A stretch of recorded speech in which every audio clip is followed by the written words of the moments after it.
تفسیر القرآن آج کا سبق سورۃ التوبہ آیت نمبر 120 سے 122 تک۔ اعوذ باللہ من الشیطان الرجیم، بسم اللہ الرحمن الرحیم۔ ما كان لأهل المدينة ومن حولهم من الأعراب أن يتخلفوا عن رسول الله ولا يرغبوا بأنفسهم عن نفسه ذلك بأنهم لا يصيبهم ظمأ ولا نصب ولا مخمصة في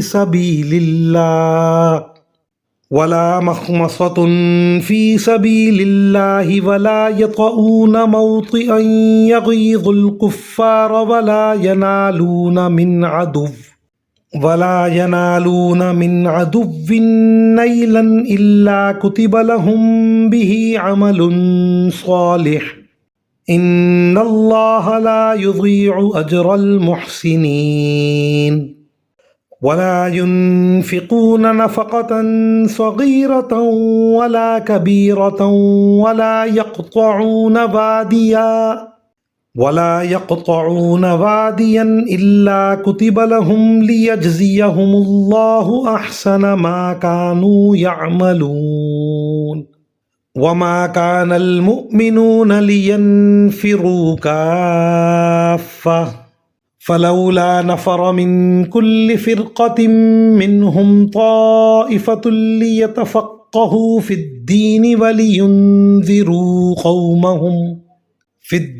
ولينذروا قومهم إذا رجعوا إليهم لعلهم يحذرون۔ ترجمہ: مدینہ کے باشندوں اور ان کے ارد گرد کے دیہات میں رہنے والوں کے لیے یہ جائز نہیں تھا کہ وہ اللہ کے رسول کا ساتھ دینے سے پیچھے رہیں،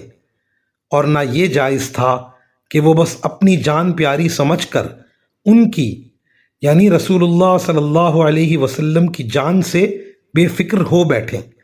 یہ اس لیے کہ ان مجاہدین کو جب کبھی اللہ کے راستے میں پیاس لگتی ہے، یا تھکن ہوتی ہے، یا بھوک ستاتی ہے، یا وہ کوئی ایسا قدم اٹھاتے ہیں جو کافروں کو گھٹن میں ڈالے، یا دشمن کے مقابلے میں کوئی کامیابی حاصل کرتے ہیں، تو ان کے اعمال نامے میں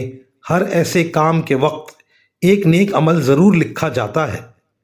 یقین جانو کہ اللہ نیک لوگوں کے کسی عمل کو بیکار جانے نہیں دیتا۔ نیز وہ جو کچھ اللہ کے راستے میں خرچ کرتے ہیں، چاہے وہ خرچ چھوٹا ہو یا بڑا، اور جس کسی وادی کو وہ پار کرتے ہیں،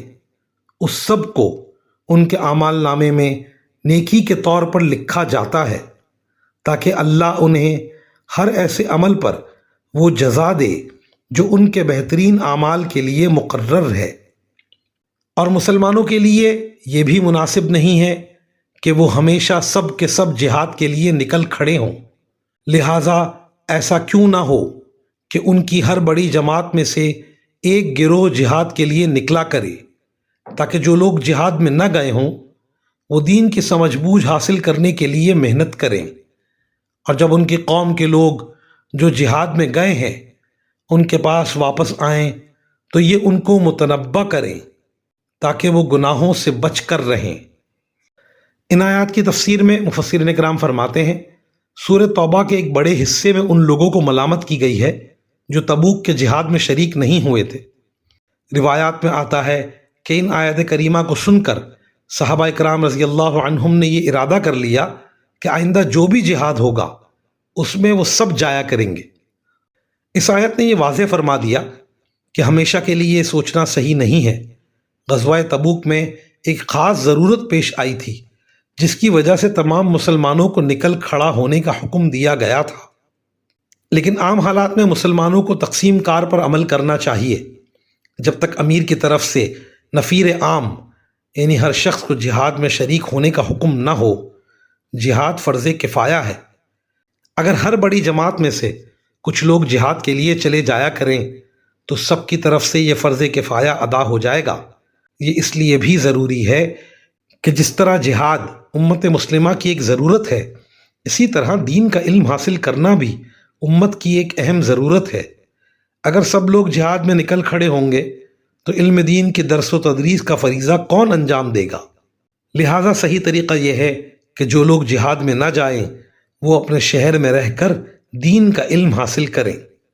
متنبہ کرنے کا مطلب یہ ہے کہ جو احکام انہوں نے سیکھے ہیں وہ ان کو بتا دیں کہ فلاں کام واجب ہے اور فلاں کام گناہ ہے۔